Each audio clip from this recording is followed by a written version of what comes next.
When a celebrated linguistics professor mocks a maid's daughter in class, he unknowingly challenges a prodigy fluent in 9 languages, one who's about to rewrite everything.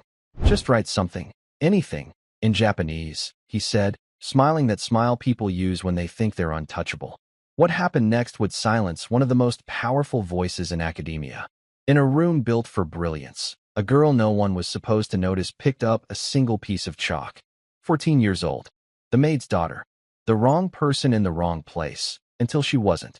No one in that hall could have imagined that a few strokes on a blackboard would rewrite reputations, expose arrogance, and awaken something buried deep in the heart of language itself. Words are power, her grandfather used to tell her, but only if you know when not to use them. This isn't just a story about a girl who could write. It's a story of how silence spoke louder than genius and changed everything. And before I forget, where are you watching from today? Leave a comment below. We love seeing how far these stories reach. Enjoy the story. A single piece of chalk held the power to silence a room full of scholars. This morning, that power belonged to a 14-year-old girl who was not supposed to be there. And she was about to remake the world in her own image, 1 language at a time. The air in the Atherton Auditorium was old and quiet, thick with the scent of aged paper, floor polish, and the faint, metallic tang of ambition. Sunlight, sliced thin by the tall, arched windows, fell across rows of dark oak seats, illuminating dust motes dancing in the stillness.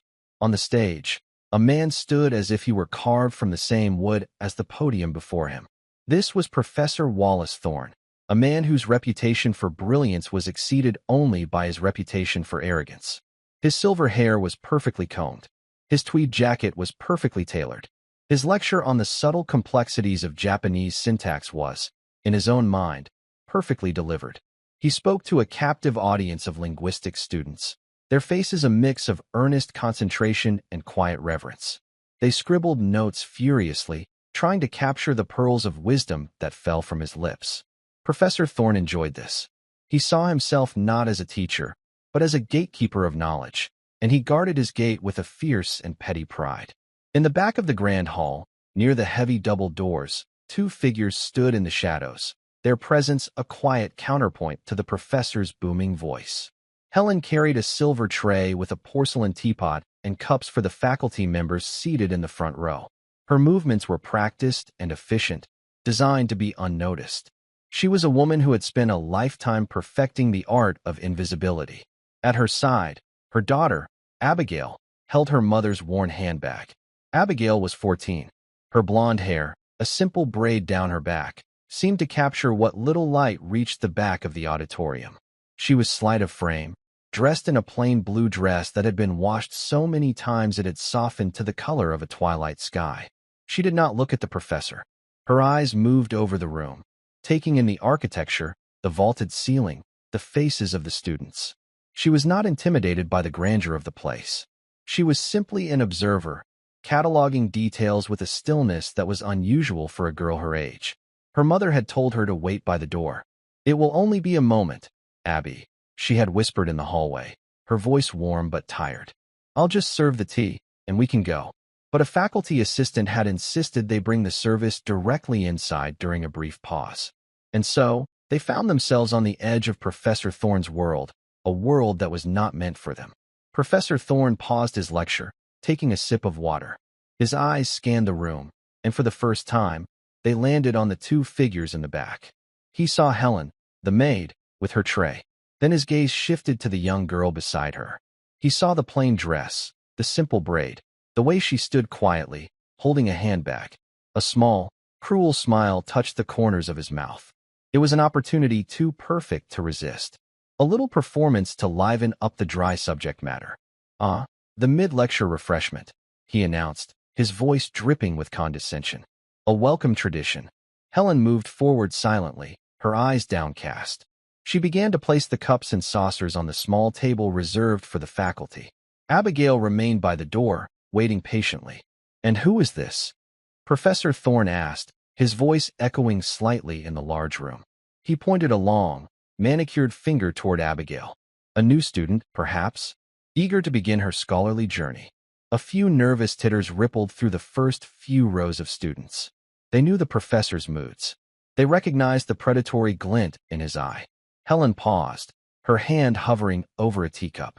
"This is my daughter, Abigail, sir," she said softly, not looking up. "She is just waiting for me." "Your daughter," Thorne repeated, savoring the words. He looked from the mother, in her simple uniform, to the girl, in her faded dress. How wonderful. An early introduction to the hallowed halls of academia. He turned back to his audience. "As we were discussing," he continued, "the Japanese language is not merely a collection of words. It is an art form. The elegance of a single kanji character can convey a world of meaning. It requires discipline. It requires a lifetime of study." He then turned his gaze back to Abigail, his smile widening. "Perhaps the young lady would like to participate in a small demonstration." Helen froze. A knot of dread tightened in her stomach. "Sir, please," she murmured. "We don't want to interrupt." "Nonsense," Thorne boomed, waving a dismissive hand. "It is no interruption. It is a teaching moment." He beckoned to Abigail. "Come now, child. Don't be shy." Abigail looked at her mother. Helen gave a slight, almost imperceptible shake of her head. "Don't," her eyes pleaded. "Just stay quiet." But Professor Thorne was relentless. "Come up to the board," he commanded, his tone leaving no room for refusal. "I'm sure you've seen Japanese writing in cartoons or on television. Just draw for us what you think a Japanese word looks like. Anything at all. It will be a charming little diversion for the class." The chuckles in the audience grew louder. The students saw what the professor intended, a moment of light comedy at the expense of the maid's daughter. A harmless bit of fun to illustrate his point about the difficulty of the language. They saw a shy, out-of-place girl who would likely draw a clumsy approximation of a character, proving the professor's point about its complexity. Abigail felt her mother's fear. She felt the weight of hundreds of eyes on her. She felt the professor's smug certainty. He saw a prop, not a person. He saw a simple girl from a simple background, someone he could use to amuse his students and inflate his own ego. He did not see the truth. He did not see the years of quiet study, the countless hours spent with a kind old man whose hands, though wrinkled, could still guide a pen with perfect grace. He did not hear the echo of a gentle voice explaining the difference between onyomi and kuinyomi readings. He did not see the library of knowledge that lived behind her calm blue eyes. Slowly, deliberately, Abigail handed her mother's bag to Helen. She took a quiet breath, the way her grandfather had taught her to do before tackling a difficult problem. Then, she walked out of the shadows and toward the stage. The auditorium fell silent. The students leaned forward, a sense of anticipation in the air. This was going to be either deeply embarrassing or unexpectedly entertaining. Abigail stepped onto the stage. It was larger than it looked from the back. The lights were brighter. She could see every face in the first 10 rows. She walked to the massive chalkboard that covered the entire back wall. It was filled with Professor Thorne's neat, academic script. He had left a small, clean space on the right-hand side. She picked up a fresh piece of chalk. It was cool and smooth in her hand. She could feel its powdery texture. For a moment, she stood with her back to the audience, facing the board. The silence stretched. "Any time you're ready, dear," Professor Thorne said, his voice laced with mock encouragement. Abigail closed her eyes for a second. She did not picture the laughing faces or the arrogant professor. She pictured her grandfather's study, the smell of ink and old books. She pictured his smiling eyes. "Show them what words can do, Abby girl," he used to say. "Show them that a humble pen can be mightier than a king's sword." She turned to the board. Her hand did not shake. With a single, fluid motion, she began to write. The first character was tall and elegant. The chalk whispered against the slate. It was a sound that seemed to fill the entire auditorium. The character was perfect. Not the clumsy scrawl of a novice, but the balanced, confident stroke of a master calligrapher.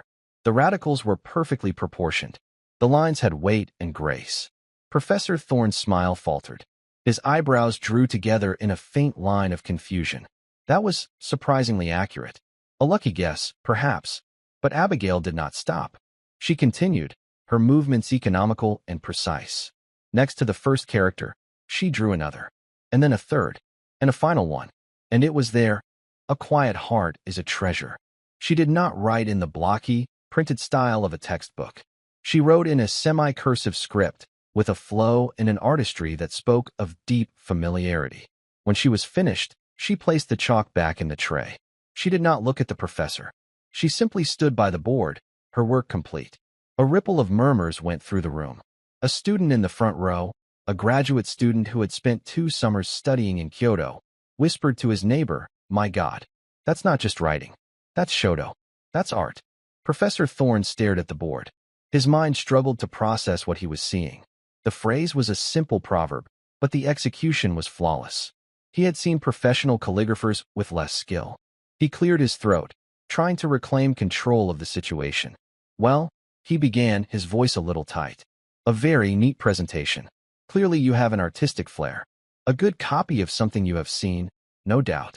He tried to dismiss it, to frame it as mimicry rather than knowledge. But Abigail still did not look at him. She picked up the chalk again. The students fell silent once more, watching her. Professor Thorne opened his mouth to tell her that the demonstration was over, but he was too late. Abigail moved to a new spot on the board. This time, her hand moved differently. The characters that appeared were more complex, a dense block of text. They were not Japanese. They were Chinese. Traditional Hanzi. She wrote a famous line from the Tao Te Ching: "The greatest sound is silence.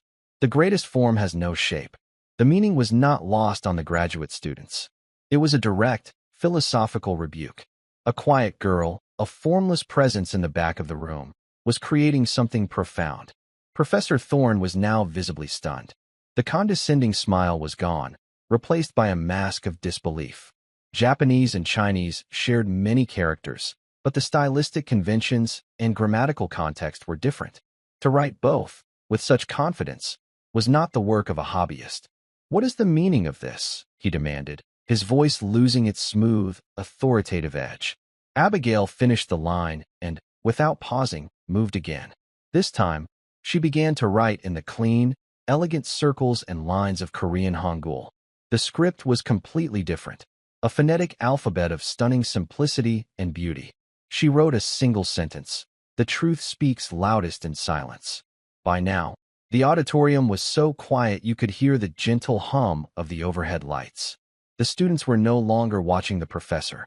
All eyes were on the small girl with the blonde braid, who stood before the giant chalkboard as if she owned it. Her plain blue dress seemed less like a sign of poverty and more like the simple robe of a scholar. In the front row, an older woman, Dr. Eleanor Richmond, the head of the comparative philology department, slowly took off her glasses and polished them. She had watched the entire exchange with growing unease, and now, with dawning wonder. She recognized the Korean phrase. She recognized the Chinese proverb. She saw the artistry in the Japanese calligraphy. She was witnessing something impossible. Professor Thorne was pale. He felt the control of his classroom, his sanctum, slipping away. He felt the weight of his own arrogance settling on him like a shroud. "That's enough," he snapped, taking a step toward the stage. "The demonstration is over. Return to your mother, girl."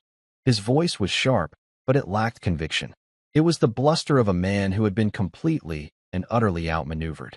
Abigail heard him, but she did not stop. It was as if she were in a world of her own, a world made of words and meaning. She moved to the last remaining clean space on the board. Her hand began to move in a sweeping, cursive motion from right to left. The beautiful, flowing script of Arabic began to appear on the board. A collective gasp went through the room. This was not a related language family. This was not something one picked up casually. The intricate dots and swooping lines were utterly foreign to most of the students. But to the few who knew, it was a display of breathtaking skill. She wrote a line from the poet Rumi: "Be silent. The silence holds all the answers." The 4 phrases, in 4 different languages, in 4 different scripts, now covered the board. They were not random. They were a conversation. They were a statement. Each one spoke of silence, of quietness, of hidden truths. Together, they formed a powerful, silent symphony that echoed through the stunned auditorium. Abigail finally set the chalk down. The sound was like a gavel striking wood. She turned away from the board and faced the audience. Her face was calm. Her blue eyes were clear. She looked at Professor Thorne, who stood frozen halfway between his podium and the stage. Then she looked past him, to the back of the room, where her mother stood, tears streaming silently down her face. Helen was no longer trying to be invisible. She stood tall, her hand pressed to her heart, looking at her daughter with a fierce, boundless pride that was the loudest thing in the room. The silence held for a long, stretched moment. It was no longer the polite silence of a lecture hall. It was the heavy, ringing silence of astonishment. Then, Dr. Richmond stood up. Her expression was one of pure, unadulterated awe. She began to clap. Not polite applause, but a slow, steady, deliberate clap of respect. One by one, the students joined her. The sound grew, filling the old hall, washing over the stage. It was a sound of wonder, a sound of apology, a sound of victory. It was the sound of a world being turned upside down by a 14-year-old girl with a piece of chalk. Professor Thorne stood alone in the rising tide of applause, his face a mixture of shame and fury. He had tried to make an example of the maid's daughter, and he had succeeded. The applause eventually subsided, leaving a charged silence in its wake. The students remained standing, their eyes fixed on Abigail, who now stood quietly at the side of the stage. She seemed small again, dwarfed by the grand podium and the enormous chalkboard covered in her elegant, multilingual declarations. But no one saw her as small anymore.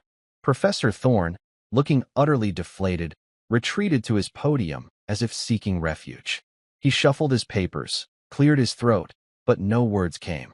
The authority he had commanded just minutes before had evaporated, leaving only a hollow shell of a man in a well-tailored jacket. It was Dr. Richmond who took control. She walked calmly to the front of the auditorium and stood at the base of the stage, looking up at Abigail.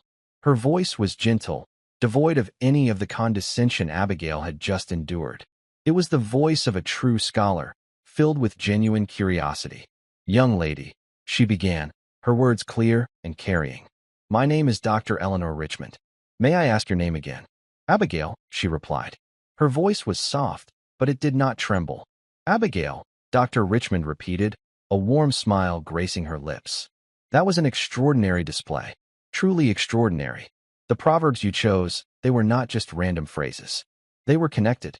A meditation on the power of silence." She paused, her eyes scanning the 4 distinct scripts on the board. "Where did you learn to do this?" Before Abigail could answer, Professor Thorne found his voice, a last, desperate attempt to salvage his dignity. "It's a parlor trick," he spat, his voice tight with anger. "She's memorized a few phrases. A clever monkey can be taught to copy shapes. It means nothing." The students shifted uncomfortably. The accusation was ugly and sour, and no one believed it. The flawless execution, the thematic link between the proverbs, the sheer mastery of 4 wildly different writing systems. It was far beyond simple mimicry. Abigail met Professor Thorne's furious gaze. For the first time, a flicker of something other than calm appeared in her eyes. It wasn't anger. It was a profound, weary sadness. She looked at him, a man who had dedicated his life to the study of words, and saw only a man who had completely missed their meaning. She turned her attention back to Dr. Richmond. "My grandfather taught me," she said simply. "Your grandfather?" Dr. Richmond prompted, her interest piqued. "Was he a calligrapher? A linguist?" A small, sad smile touched Abigail's lips. "He was many things," she said. "He was a soldier. And then he was a librarian. But mostly he was my teacher." From the back of the room, Helen began to walk forward. She moved slowly down the central aisle, her earlier hesitation gone, replaced by a quiet resolve. She had to be near her daughter. She walked past the rows of stunned students, her gaze locked on Abigail.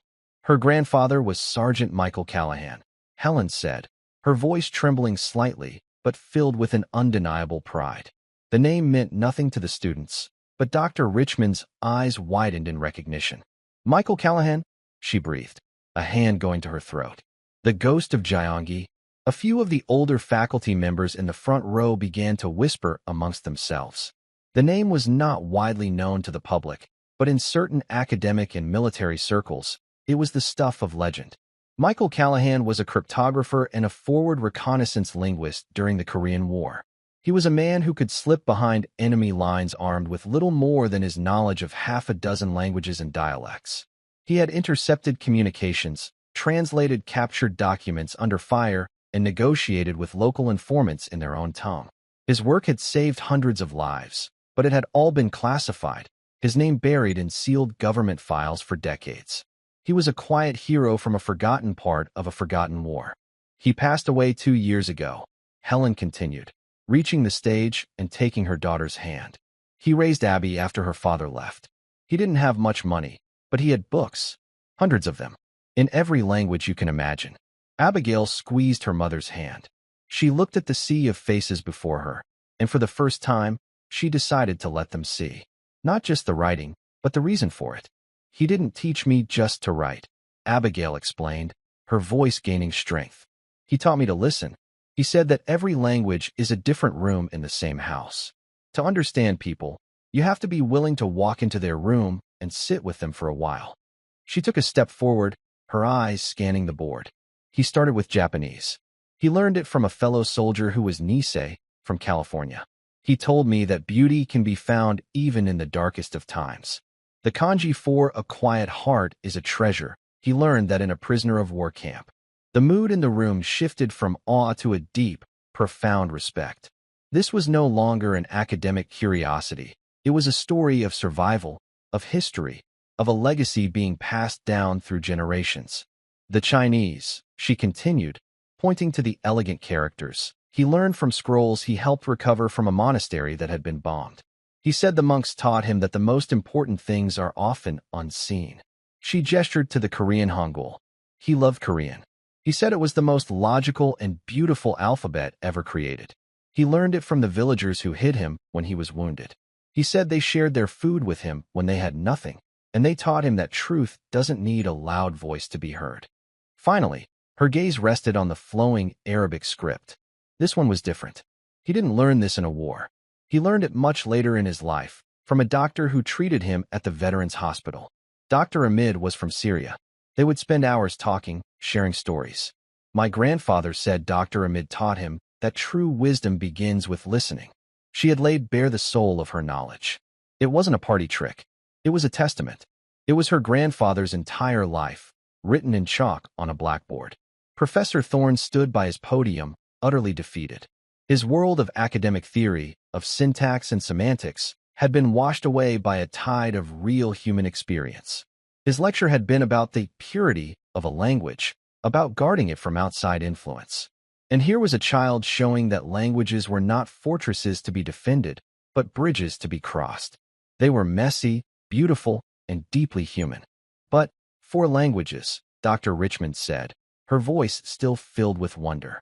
To have such mastery at your age? Abigail looked down for a moment. There are more, she said quietly. He taught me 9. If the room had been silent before, it was now utterly breathless. 9 languages. He said that after the war, the world felt broken. Abigail's voice was soft, almost a whisper. He thought that if people could just understand each other, if they could just speak each other's words, maybe they wouldn't be so quick to hurt each other. He wanted me to help put a little piece of the world back together. She then did something no one expected. She looked directly at Professor Thorne, her expression not one of triumph, but of empathy. He also taught me that sometimes the most educated people have the most to learn, especially about kindness. The words were not an attack. They were a simple, devastatingly accurate observation. They landed with more force than any insult could have. Professor Thorne visibly flinched. He looked at the girl, at the board, at the faces of his students, and he saw himself reflected in their eyes. A small, petty man, exposed and shamed by the profound wisdom of a child. He opened his mouth, perhaps to apologize, perhaps to offer one last defense, but no sound emerged. He simply deflated, gathering his lecture notes with trembling hands, a man utterly undone. Dr. Richmond stepped forward, her eyes shining. Abigail Callahan, she said, her voice ringing with purpose. Westwood University has a program for gifted young scholars. It has never before been offered to someone your age, but I believe exceptions can and must be made. She held out a hand. I would be honored if you would allow me to introduce you to the dean. We have much to discuss. It was an offer of a new life, a key to a door that Abigail and her mother had never even dared to approach. Helen looked at her daughter, her heart swelling with a love and pride so immense it felt as if it might burst. All those years of struggle, of working 2 jobs, of worrying about their future, it had all led to this moment. Her daughter, her brilliant, quiet daughter, had not just stood up to a bully. She had rewritten their entire future. Abigail looked at Dr. Richmond's outstretched hand.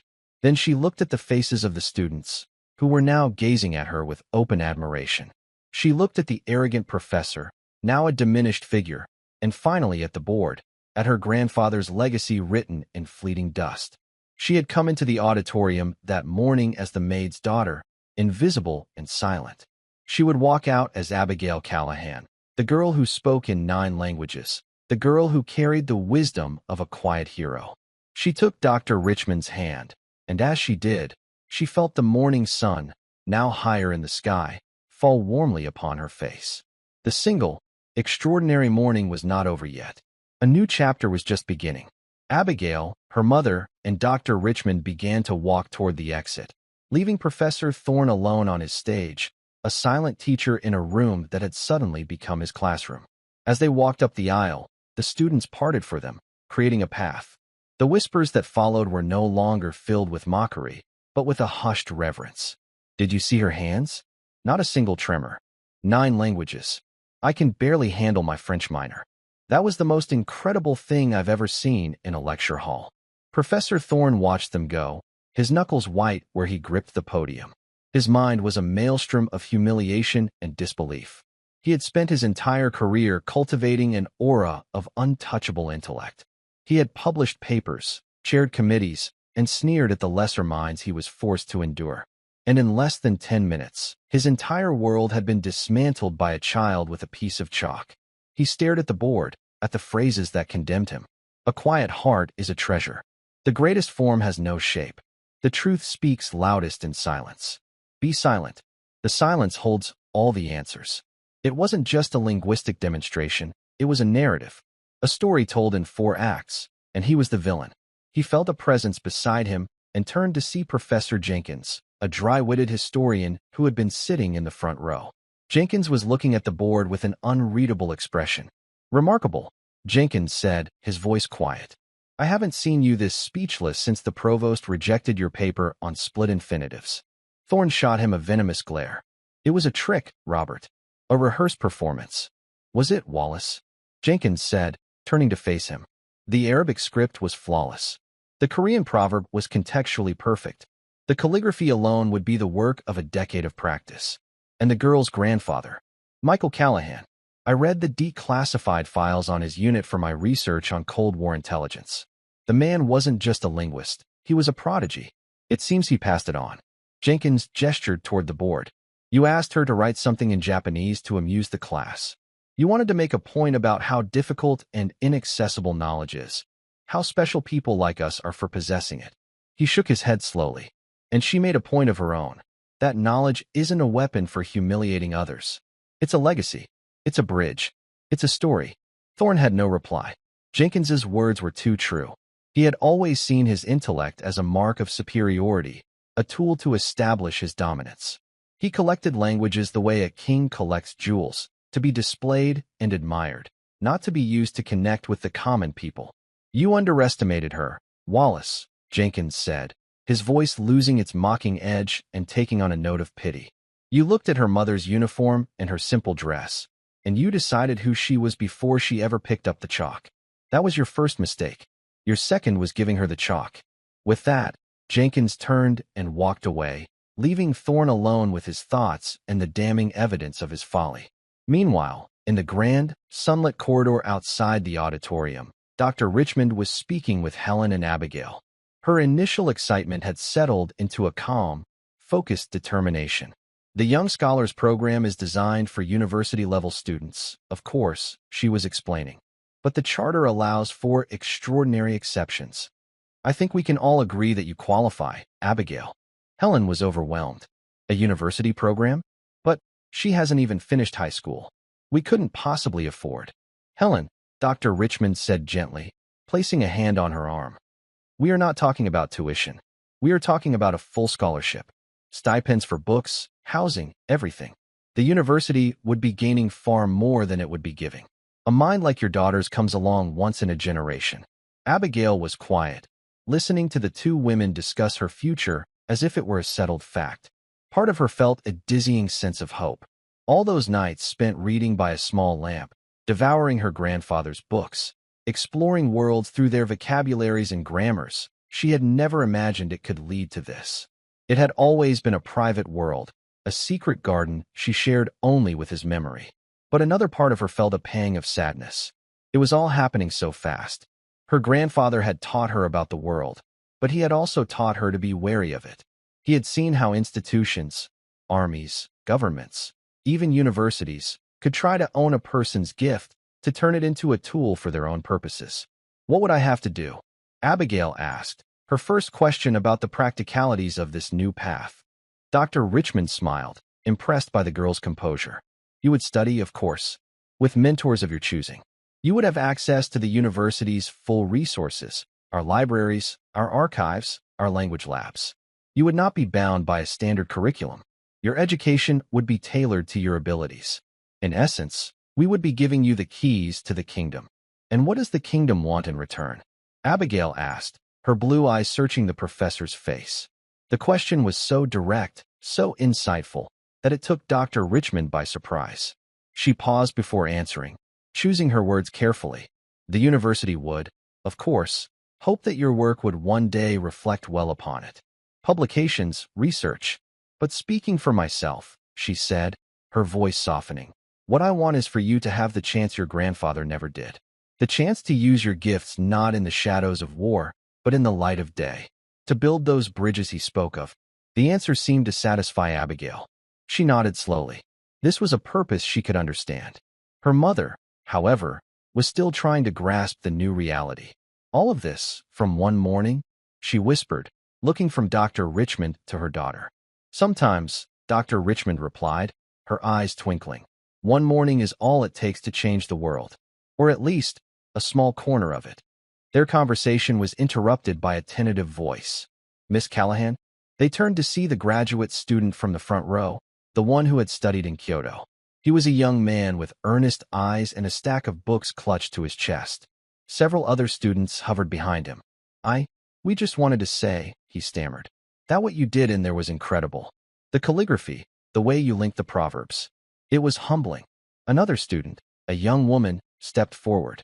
Professor Thorne, he can be difficult. We're sorry you were treated that way. Abigail looked at them, at their sincere, respectful faces. These were the scholars her grandfather had told her about. The ones who were driven by a genuine love of learning, not by ego. Thank you, she said, a real, warm smile finally reaching her eyes. He just made a mistake. It was more than a mistake, the young man insisted. He was cruel. But you weren't. You could have destroyed him. You could have chosen a phrase that was insulting or aggressive. But you chose grace. You chose philosophy. That was the most impressive part.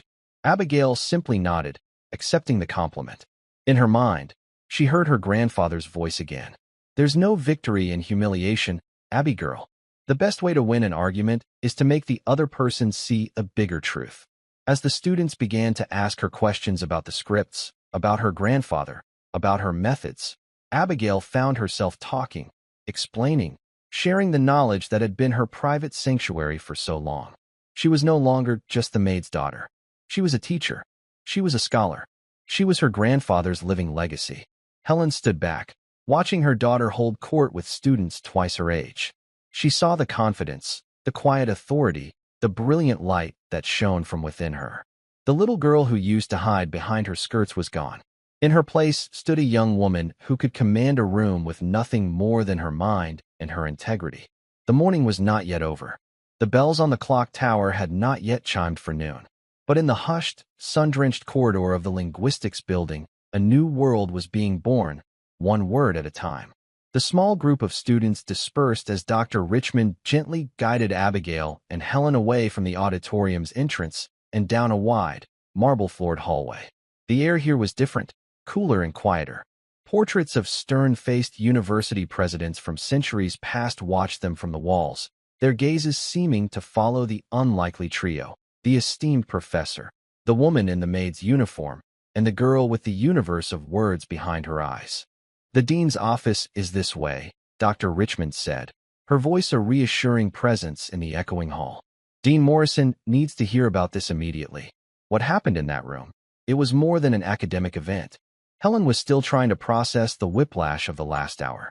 She had walked into that building fearing they might be scolded for interrupting, and now she was walking alongside the head of a department toward the office of the most powerful person at the university. She clutched her handbag, the one Abigail had been holding for her, as if it were an anchor in a suddenly turbulent sea. She looked at her daughter, who walked with a quiet poise that Helen had never seen before. It was the same poise her father, Michael, had possessed, a stillness that suggested a deep and unshakable core. "Dr. Richmond," Helen began, her voice barely a whisper, "are you sure about this? We don't want to cause any trouble." Abigail didn't mean to cause trouble. Dr. Richmond stopped and turned to face her, her expression one of profound sincerity. "My dear Helen, your daughter didn't cause trouble. She revealed a truth. Universities are supposed to be places where truths are revealed, not hidden. You have nothing to apologize for." She then looked at Abigail. "And neither do you. Never let anyone make you feel that your gift is a form of disruption." Abigail nodded, appreciating the woman's fierce protectiveness. It was a stark contrast to Professor Thorne's dismissiveness. Dr. Richmond saw her gift as something to be nurtured. Professor Thorne had seen it as something to be mocked.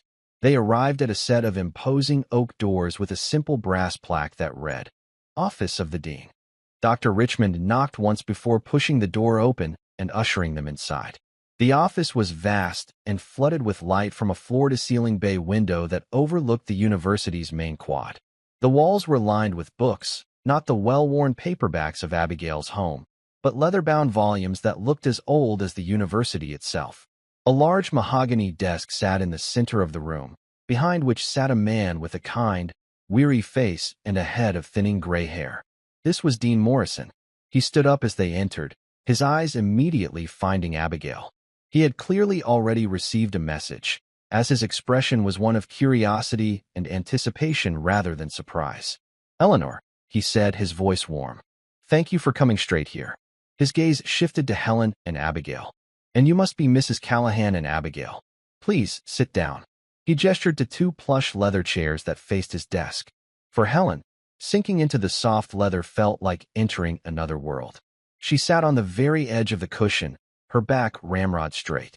Abigail sat calmly, her hands folded in her lap, observing the dean with the same quiet intensity with which she had observed the lecture hall. "I received a rather breathless email from one of your graduate students, Eleanor," the dean began, a faint smile playing on his lips. It contained a photograph of a chalkboard and a series of superlatives I haven't seen since the football team won the championship in '98. He leaned forward, his elbows on the desk, all traces of humor gone. He said a young girl had just given the most profound linguistics lesson he had ever witnessed. "I take it you are that young girl." Abigail was a guest in Professor Thorne's lecture, Dr. Richmond explained, taking the other chair. She quickly recounted the morning's events, from Thorne's condescending invitation to Abigail's stunning, multilingual response. She did not embellish or editorialize. The facts themselves were powerful enough. As she spoke, Dean Morrison listened intently. His eyes never left Abigail's face. He was not just hearing the story. He was trying to read the person at the center of it. He saw no arrogance, no childish pride. He saw a deep, settled intelligence. He saw an old soul. When Dr. Richmond finished, the room was silent for a moment. "Incredible," the dean murmured, shaking his head in wonder. "Her grandfather was Michael Callahan, you said?" "Yes," Helen confirmed, finding her voice. "My father. I knew of him," the dean said, a note of reverence in his tone. "The university archives have a small, mostly classified file on his wartime work. We tried to award him an honorary doctorate a decade ago. He politely declined. He said, and I quote, 'The only letters I care about are the ones that make up words, not the ones that come after my name.'" A tear trickled down Helen's cheek, and she quickly wiped it away. That was her father, to the letter, a man of profound substance who cared nothing for status. There was a sharp knock on the door. The dean's secretary opened it and announced, "Professor Thorne is here, sir." "Send him in," the dean said, his voice hardening slightly. Professor Wallace Thorne entered the room. If he had looked deflated in the lecture hall, he looked utterly broken now. His face was ashen, his impeccable posture had crumbled, and he clutched a briefcase to his chest like a shield. His eyes darted around the room, landing on Abigail. He flinched, as if he had seen a ghost. "Wallace," the dean began, his tone formal and cold. "Please, close the door." Thorne did as he was told. He stood awkwardly by the door, a stark contrast to the confident man who had commanded the stage an hour ago. "I have been made aware of an incident that occurred during your guest lecture this morning," Dean Morrison said, his voice low and dangerous. "An incident involving a guest on our campus. A minor." Thorne swallowed hard. "Charles, it was a misunderstanding. A pedagogical exercise that was misinterpreted." "A pedagogical exercise?" the dean repeated, his voice laced with ice. "My understanding is that you singled out a 14-year-old girl, the daughter of a member of our staff, and invited her on stage with the clear intention of using her presumed ignorance to amuse your students. Is that an accurate summary?" Thorne could not meet his gaze. "It was ill-judged," he mumbled. "It was cruel, Wallace," the dean snapped, his voice rising. "It was an abuse of your position. It was a violation of the most basic principles of decency and respect that this university is supposed to represent. And to make matters worse, your intended victim turned out to be a prodigy whose knowledge in your own field may very well exceed your own." The final sentence hung in the air, a perfectly delivered coup de grace. Thorne had no defense. He had been exposed not just as a bully, but as an inferior scholar in the presence of true, profound talent. "I want you to apologize," the dean commanded, to both Abigail and her mother. Now, it was the ultimate humiliation for a man like Wallace Thorne. He shuffled forward, his expensive shoes silent on the thick carpet. He stood before Abigail and Helen, unable to look them in the eye. I apologize," he stammered, his words tasting like ash in his mouth. "My conduct was inappropriate." It was a hollow, forced apology, and everyone in the room knew it. But Abigail simply nodded. She did not need his remorse. Her victory had never been about him. It had been about honoring her grandfather. "Thank you, Professor," she said, her voice clear and steady, devoid of sarcasm or triumph.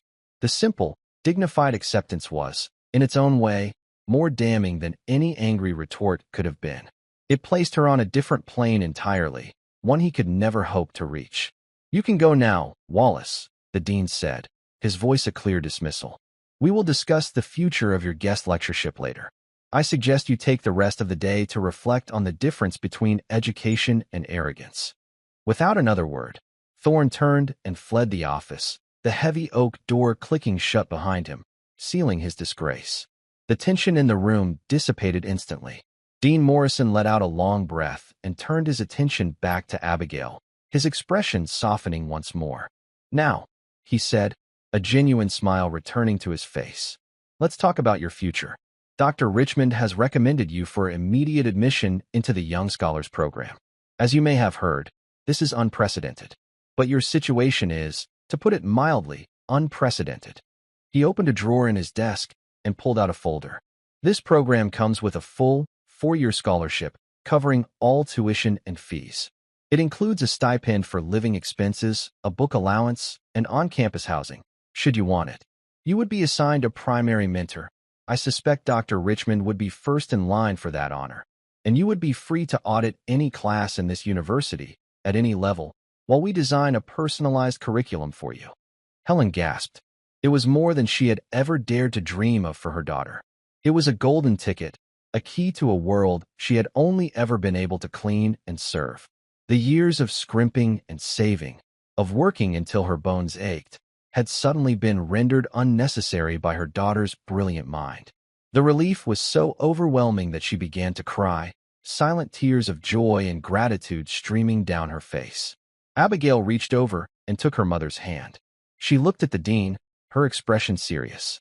"My grandfather always said that a gift isn't what you have, it's what you do with it," she said. "What would the university expect me to do with this?" The dean leaned back in his chair, deeply impressed once again by her maturity. "That's the best question I've been asked all year, Abigail," he said. "What we would expect is for you to learn, to grow, to follow your curiosity wherever it leads. We would expect you to challenge your professors, to push the boundaries of our knowledge, and to share what you discover with the world. We are not offering you a job. We are offering you an opportunity. What you do with it will ultimately be up to you." He slid the folder across the desk. "There is paperwork, of course. forms to be filled out. But in essence, Abigail Callahan, Westwood University would be honored to welcome you as its youngest ever scholar. The place is yours if you want it. Abigail looked at the folder, then at her crying mother, then at the encouraging smile on Dr. Richmond's face. The path of her life had just forked in a dramatic and irreversible way. The quiet, book-filled life she had known was over. A new, much larger life was beginning. "I accept," she said, her voice quiet but firm. "Thank you."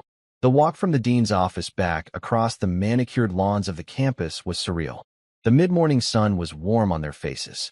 Students lounged on the grass with books, their chatter and laughter a gentle hum in the air. Just an hour ago, this world had seemed impossibly distant, a place where Abigail and her mother were invisible service workers on the periphery. Now, it was to be Abigail's world. Helen walked in a daze, the folder with the scholarship papers clutched in her hand like a holy text.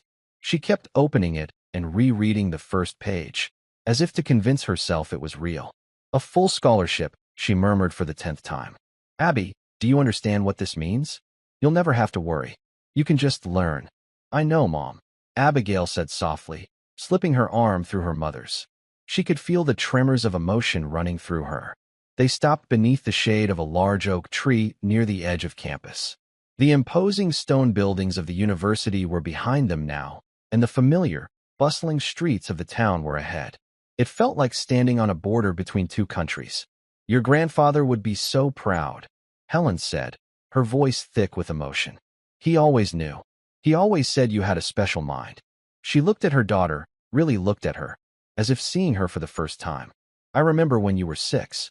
He was trying to teach you cat and dog, and you were getting bored. You pointed to one of his old books, one he'd brought back from his travels, and you asked him what the strange writing was." Abigail smiled, the memory surfacing. "It was the copy of the Mahabharata," she said. "That's the one," Helen confirmed. "Written in that beautiful, complicated script. He told you it was called Devanagari, and the language was Sanskrit. He explained that it was very old and very difficult. He thought that would be the end of it." Helen let out a small, wet laugh. "The next morning, he came into the living room, and you were sitting on the floor with a crayon and a piece of paper. You had copied the first character from the book's cover. It was wobbly, and the proportions were all wrong, but it was perfect. He knelt down beside you and asked what you had drawn." Helen's eyes met her daughter's. "Do you remember what you told him?" Abigail nodded. "I told him, it's a letter. It wants to say something, but I don't know its name yet."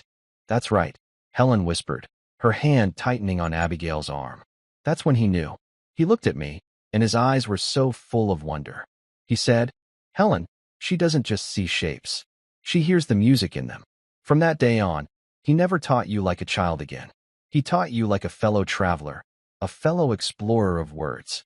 They stood in silence for a moment, enveloped by the memory of the man who had shaped both their lives.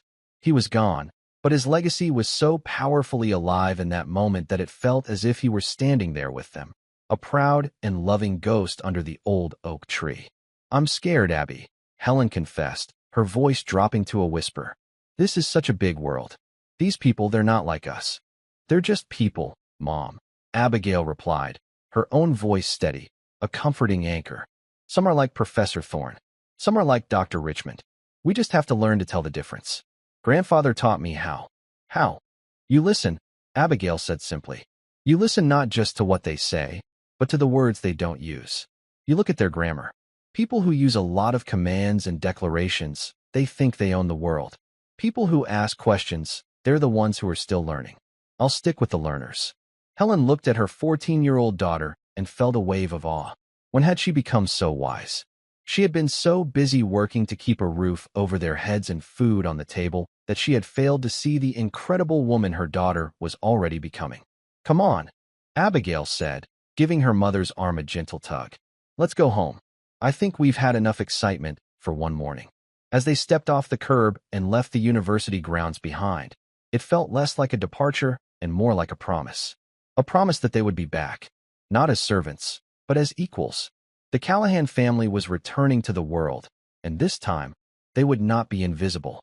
Their apartment was on the 3rd floor of a modest brick building that had seen better days. But inside, it was a sanctuary. It was small and filled with secondhand furniture, but it was meticulously clean and orderly. And everywhere, there were books. They were stacked on shelves, piled on end tables, and overflowing from wicker baskets. They were the one luxury Helen allowed, the one thing she and Abigail both treasured. They were Michael Callahan's legacy, a library of the world crammed into 2 small rooms. The moment they walked through the door, the weight of the morning seemed to shift. The grandeur of the dean's office and the tension of the lecture hall melted away, replaced by the comforting familiarity of home. Helen went to the small kitchen to put the kettle on, a ritual that grounded her. "Tea," she announced, her voice already sounding more like her usual self. "Everything is better after a cup of tea." Abigail walked into her room. It was little more than a closet with a window, dominated by a small bed, a simple wooden desk, and bookshelves that covered every inch of available wall space, built by her grandfather's own hands. This was her true home, the heart of her world. Here, she was surrounded by her oldest and dearest friends. Homer, in the original Greek, Cervantes, in Spanish, Tolstoy, in Russian, the poetry of Li Bai, in Chinese. She ran her fingers along the spines of the books, the familiar textures of comfort. Her gaze fell upon the worn, blue cloth cover of the Mahabharata. She pulled it from the shelf. Its pages were soft and thin, and the air smelled of old paper and sandalwood incense. She carried it to her desk and sat down. On the corner of the desk was a framed, black and white photograph of a young man in a soldier's uniform, his eyes kind and intelligent, a ghost of a smile on his face. Her grandfather. Abigail placed the scholarship papers from the dean's office next to the photograph. The crisp, official documents looked out of place in this room of ancient stories and quiet study. She opened the ancient epic poem.